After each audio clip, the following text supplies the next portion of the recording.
Montagne TV et Salomon vous présentent Trail Référence.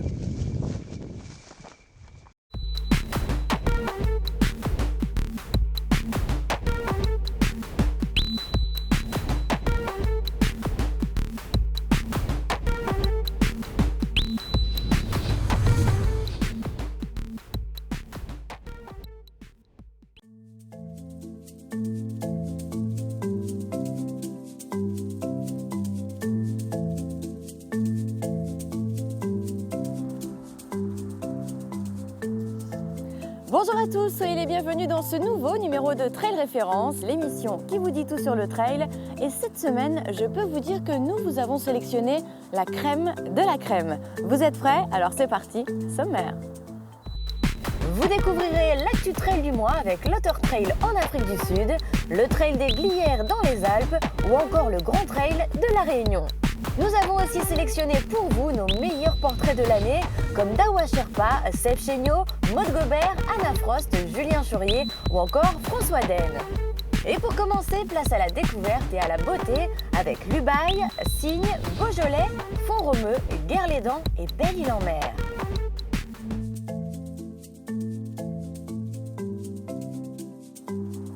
Voici donc une véritable carte postale, un florilège des 6 plus beaux sujets que nous vous avons présentés au cours de l'année. Regardez.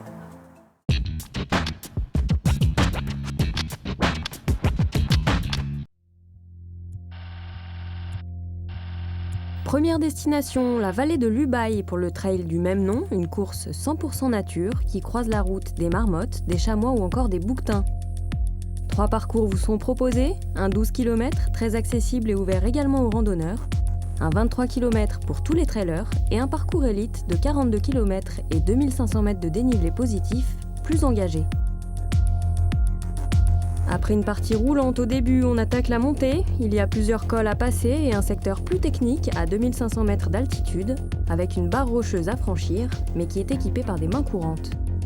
La moitié du parcours se situe à plus de 2000 mètres, avec un point culminant à 2680 mètres, au chapeau du gendarme. Le chemin vous conduit à travers une forêt de mélèzes, vous fait traverser des alpages.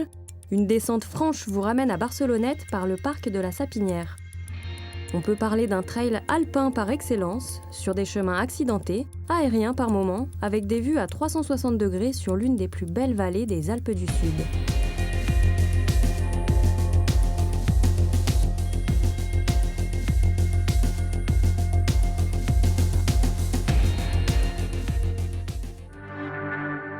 Rendez-vous maintenant en région Rhône-Alpes pour le Beaujolais Village Trail. La vocation viticole du Beaujolais modèle depuis des siècles le paysage mais aussi l'architecture. C'est au cœur de ce patrimoine que se dessinent les 3 parcours de ce tout nouveau trail lancé en 2011. Un 10 km, un 23 km et un 54 km, avec 2400 mètres de dénivelé positif jusqu'au Crêt de l'Oiseau, plus technique sur une partie et plus roulant sur l'autre. Vous emprunterez d'abord des chemins de randonnée, mais aussi des voies privées au milieu des vignobles et traverserez les fameuses landes du Beaujolais en suivant les crêtes pour rejoindre la Croix-Rosier. Des panoramas magnifiques, mais aussi des passages en forêt. C'est la deuxième partie de ce trail dans le Beaujolais vert, plus boisé et escarpé. Avec ses sommets à 1000 mètres, vous serez surpris par quelques montées un peu casse-pattes. Ce trail, le plus important de la région du Beaujolais, sera parfait si vous souhaitez vous essayer à un 50 km. Un terrain accessible à tous, des vignes à perte de vue, des ravitaillements dans les châteaux du XIe siècle. Le Beaujolais Village Trail est la remise en jambe idéale du printemps. Prochaine édition prévue le 14 avril 2013.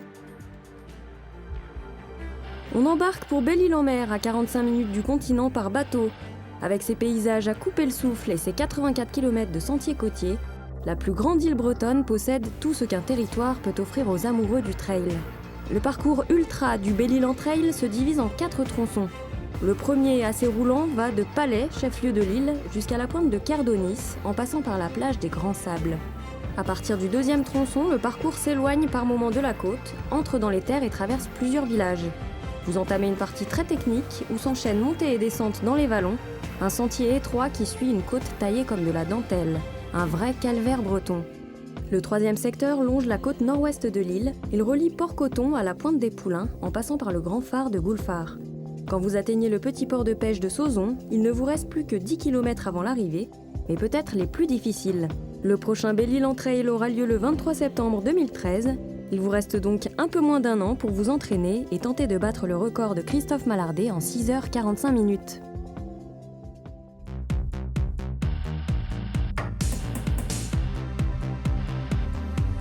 En Bretagne toujours, mais dans les terres cette fois, un lac aux allures canadiennes, un canal qui reliait Nantes à Brest, une abbaye du XIIe siècle et d'anciennes forges du XVIIIe, voilà le décor mystérieux du trail de Guerlédan.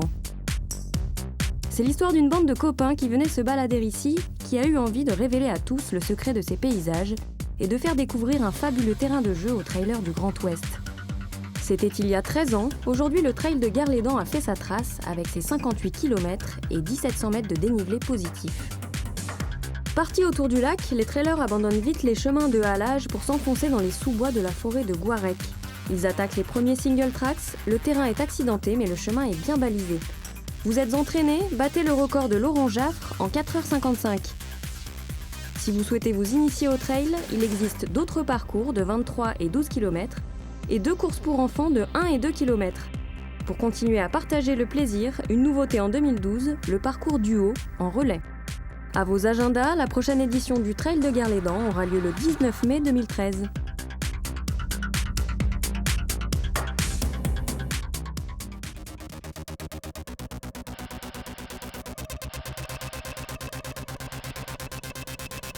Des collines couvertes de garrigues et des forêts d'épineux entourent le village provençal de Signes, cadre idéal pour la pratique du trail. La course est organisée sur 2 jours avec 2 parcours au choix, la trace des Montrieux en 2 x 45 km ou le sentier du Gaulin en 2 x 25 km. Les tracés sont un condensé de tronçons du GR9 particulièrement propices à la pratique du trail et de chemins de chasseurs défrichés spécialement pour l'occasion. Résultat, un parcours accidenté avec une succession de montées et de descentes, un peu de grimpette à la cascade du Pont du Diable et beaucoup d'escaliers, avec l'ascension d'un chemin pavé taillé dans la montagne qu'empruntaient déjà au Moyen-Âge les pèlerins qui se rendaient à la grotte de Sainte-Marie-Madeleine. Quelques sommets grimpants à plus de 1000 mètres, une succession de vallées encaissées, et on arrive vite à un dénivelé cumulé de 5000 mètres sur 2 jours. Mais l'effort est récompensé. Par beau temps, en arrivant sur la crête, on voit d'un côté la Méditerranée et de l'autre, au loin, les cimes enneigées des Alpes. Rendez-vous à Signes, dans l'arrière-pays de la côte varoise, du 5 au 7 avril 2013 pour une transhumance au parfum provençal.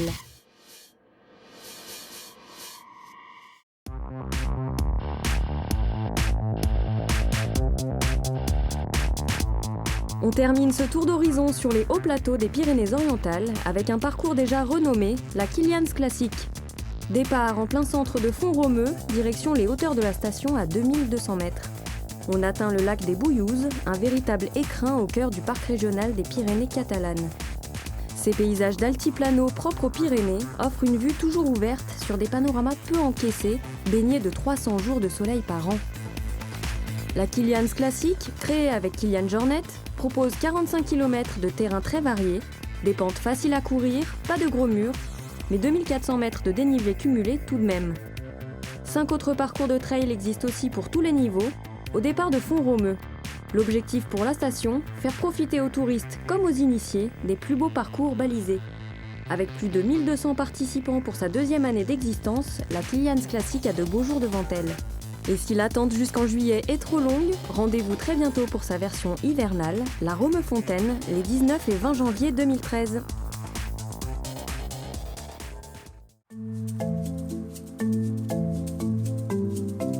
C'est le moment de vous faire voyager.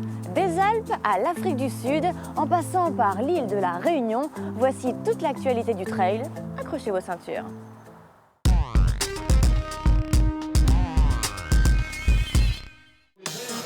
On prend la direction de la Haute-Savoie, à Thoranglières précisément, pour le départ du 50 km du Trail des Glières.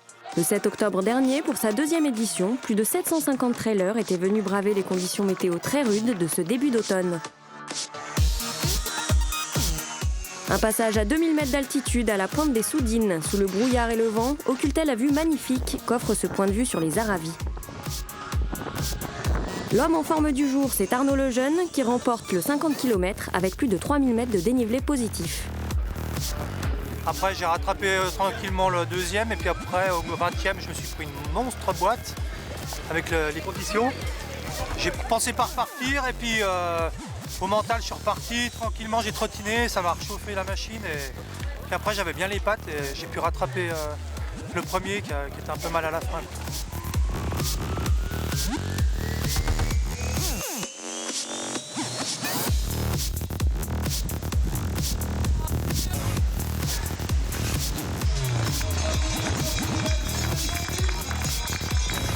Arnaud s'impose en 5h25.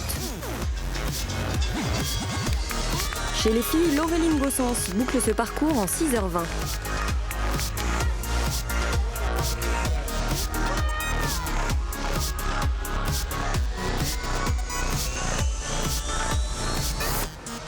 Pour poursuivre cette actualité, on retrouve Sébastien Chéniaud en Afrique du Sud, sur les plages de Cape Town pour la 4e édition de l'African Otter Trail.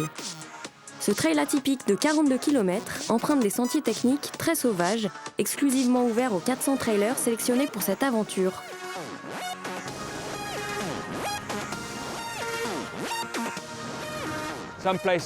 À certains endroits, il faut se mouiller. Il y a un bras de mer de plus de 50 mètres de large qu'il faut traverser. Et pour beaucoup de trailers, c'est une sacrée expérience de nager dans l'eau froide en milieu de course. Et puis, faut nager. Et on a 50-60 mètres à nager pour sortir de l'eau et puis repartir sur le parcours, sur le trail.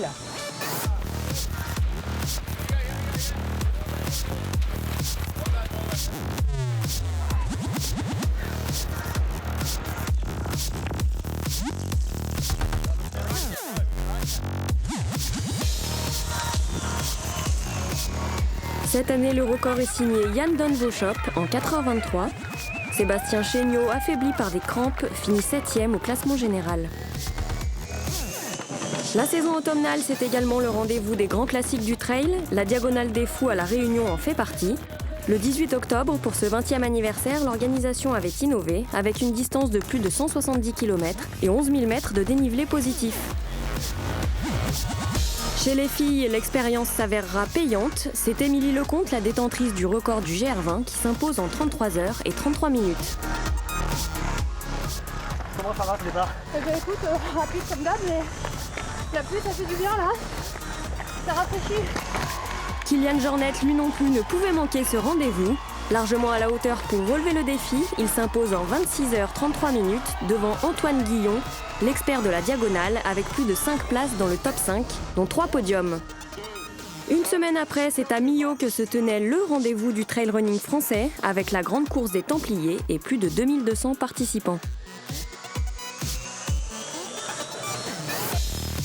Cette année, la course a consacré Fabien Antolinos en 6h10, lui permettant de devenir champion du Trail Tour national.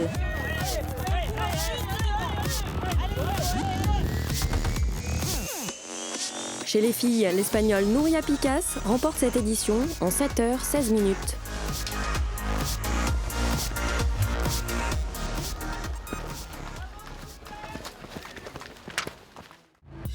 Pour conclure l'année 2012, la 59e édition de la mythique Saint-Élion a encore marqué les esprits dans la nuit du 1er décembre en réunissant l'ensemble des ingrédients qui ont construit sa légende.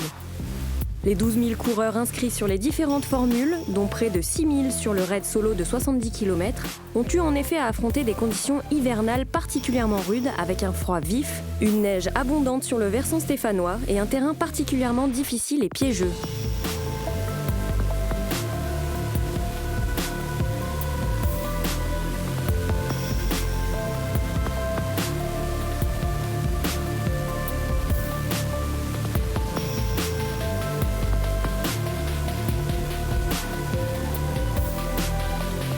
L'épreuve nocturne a de nouveau mis en lumière des héros avec de beaux vainqueurs et le sourire de milliers de finishers. Il la voulait et il l'a enfin eu. Après 3 deuxièmes places en 2009, 2010 et 2011, Emmanuel Go n'a pas laissé passer sa chance face à une concurrence pourtant particulièrement relevée et signe une superbe victoire en 5h16. Chez les filles, la lyonnaise Cathy Dubois, déjà victorieuse en 2007, s'impose devant son public en 7h13.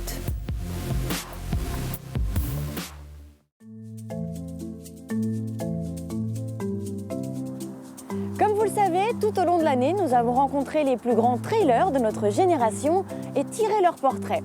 Je vous propose maintenant de découvrir un best-of avec nos 6 héros.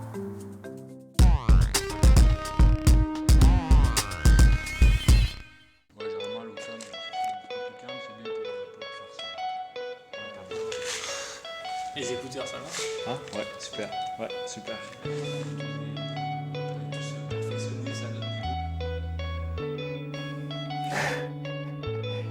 Just wave at me if I'm talking too much. Yeah. Ouais, ça c'est pas génial.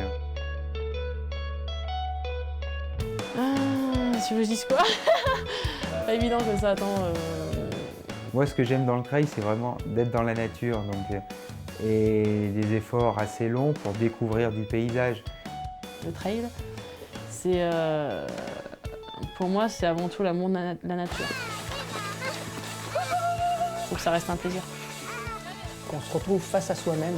Je pense que beaucoup de gens prennent l'ultra dans le mauvais sens. C'est-à-dire que pour moi, l'ultra trail, c'est avant tout un défi vis-à-vis de soi-même, non vis-à-vis des autres. Moi, quand je prends un départ, c'est d'être avec tout le monde et profiter comme tout le monde. Il y a tellement de choses qui jouent et je pense, moi, j'ai des compétitions avec soi-même. Moi, j'adore d'être dans la nature et c'est ça qui est plus important. C'est le premier place. S'il est là, ça va. S'il n'est pas là, ça va toujours. I love the feeling that I got when I was on the top of the mountains and the sense of achievement that you get when you start at the bottom and you get to the top and can look out and see where you've just come from.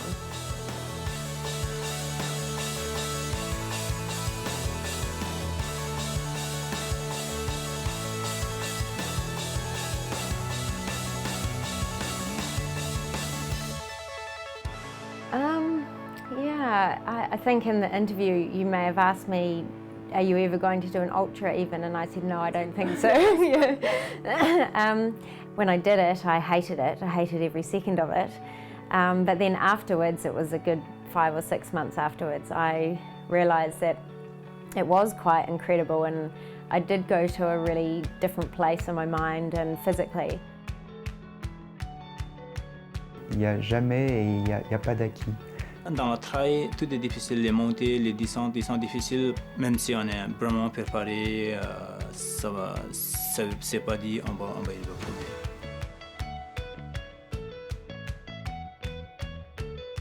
Ouais, mais c'est des favoris. Pour eux, c'est facile. Ils vont faire la course en 20 heures, ils arrivent, ils sont pas fatigués. Ouais.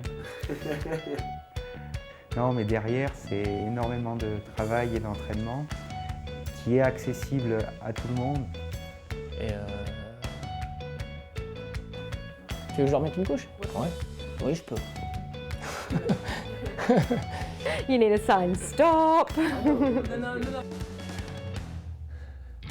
Bah, le tour du moment, c'est vrai que ça fait plusieurs années que je rêvais un petit peu de boucler la boucle. Et j'ai vécu cette course sans trop me prendre la tête. On a fait les sacs de ravitaillement au dernier moment. Je suis parti très motivé en me disant que j'avais rien à perdre et qu'il fallait vraiment que je me fasse plaisir, que je tente quelque chose. Et puis tout s'est déroulé un peu comme ça, quoi. J'ai vraiment pris du plaisir toute la course. Something that I love doing is traveling and running at the same time. Je profite de cette passion pour aller découvrir des nouvelles cultures, des nouveaux horizons. Et c'est vrai que ça me permet de vivre des choses vraiment très intenses et de rencontrer des gens absolument incroyables. C'est le bout! Sortez, sortez! Faut aller voir ailleurs ce qui se passe, tout simplement. Et voilà, ça me dit bien d'aller courir ailleurs. Il y a tellement de choses à voir et à faire, donc...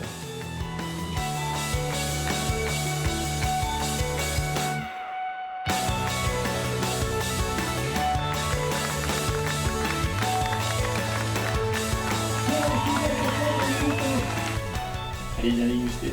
Les gens qui ont embarqué, on dirait les caméramans Ils sont pas fait chier. Santé à vous. C'est déjà la fin de ce numéro de Trail Référence, mais je vous invite à vous rendre sur notre site internet www.montagneTV.com afin de revoir en replay toutes nos émissions. Quant à moi, je vous dis à très bientôt sur Montagne TV. Bye bye!